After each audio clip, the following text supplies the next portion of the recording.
సురేష్ బొబ్బిలి అనే తమ్ముడు ఎక్కడో ఒక చిన్న దగ్గర మేము చిన్న చిన్న ప్రయత్నాలు చేస్తున్నాం అని తెలుసుకొని జనార్దనాన్ని ఖమ్మంకు సంబంధించిన ఒక జర్నలిస్ట్ ద్వారా మమ్మల్ని పిలిపించి రాత్రికి రాత్రి మేము కంపోజ్ చేసి పెట్టుకున్న మా ఇద్దరి పాటలను చూసి మీకు ఏం చేయాలి సోదరా, నేను ఇవే అక్క మీరు అన్న నాకు ఇంగ్లీష్ భాష సరిగా రాదు, ఆ రోజు మీరు అన్న మాట నాకు ఇంకా గుర్తున్నది, ఇది ఏం తమ్ముడు ఇంకా దీనికి ఏం చేయాలి అన్నారు.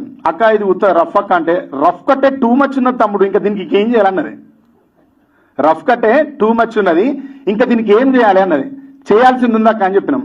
ఏం పాట తెలుసా అది? ఆ పాటని ఉస్మానియా యూనివర్సిటీలో 60 మంది విద్యార్థులు అరెస్ట్ అవ్వడం వల్ల వాళ్లకు బెయిల్స్ తీయడం కోసం, వాళ్ళ కుటుంబాలను ఆదుకోవడం కోసం కవితక్క అటువైపు వెచ్చించడం వల్ల ఆ పాటల్ని మేము మాకున్న ఆర్థిక పరిస్థితిని తట్టుకోలేక అక్క మేము దీన్ని వేరే వాళ్ళకి ఇస్తున్నాము అని చెప్తే ఇవ్వండి తమ్ముడు అని చెప్పింది. అది ఎవరికి ఇచ్చిన అంటే ఆ పాట V6 ఛానల్కి ఇచ్చిన. ఈరోజు V6 ఛానల్ నిలబడ్డ పాట కూడా ఈ కవితకు పంపించిన పాటనే, ఈ కవితకి ఇచ్చిన ప్రోద్బలమే. అది కూడా ఆ పాట స్టైల్లో ఉంది, ఇది తెలంగాణ పాట ఎందుకు అవుతుంది అన్నారు.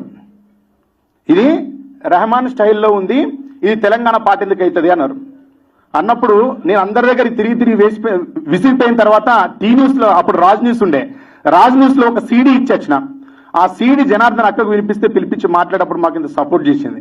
ఆ సపోర్ట్ చేసినప్పుడు ఆ పాటను తీసుకెళ్లి నేను ఇస్తున్నా అంటే కూడా అక్క నన్ను ఒక్క మాట అనకుండా ఇచ్చే తమ్ముడు నీకు ఉపయోగపడుతుంది కదా కానిచ్చే అని చెప్పింది. అదే పాట జనని జనని జనని జై తెలంగాణ, నీ వంటి తల్లి లేదే జగతిలోనా, కంటి పాపల్లోన మా ఇంటి పీసి, నీ ఒంటి మీద పొంగే నవధాన్య రాసి, దిరనన దిరనన దిరన దిరనన దిరనన దిరనన దిరనన. విన్నారా ఈ పాట? V6 ఛానల్ ఉదయం నిద్రలేస్తే వాళ్ళు నిద్రపోయినా పోకపోయినా ఆ ఛానల్లో ఈ పాట తిరుగుతూనే ఉండేది. ఆ ఛానల్ నిలబడ్డది ఈ పాటతోనే, ఆ పాటకు బీజం వేసింది, దాన్ని నిలబెట్టింది కవితక్కనే. అక్కడ మేము ఆ పాట వేసుకుంటూ తిరిగినప్పుడు ఇది మన పాట కాదు అని అన్న వాళ్ళందరూ దాని తర్వాత బతుకమ్మ గురించే పాటలు రాసుకుంటూ వచ్చారు. బతుకమ్మ పాట రాయని ఛానల్ లేదు, కవి లేడు, గాయకుడు లేడు, తెలంగాణ అంతా బిజీ అయిపోయింది. నిజంగానే అది ఇక్కడి నుంచి ఎక్కడి దాకా పోయింది అంటే ప్రపంచ నలుమూలలో పోయింది.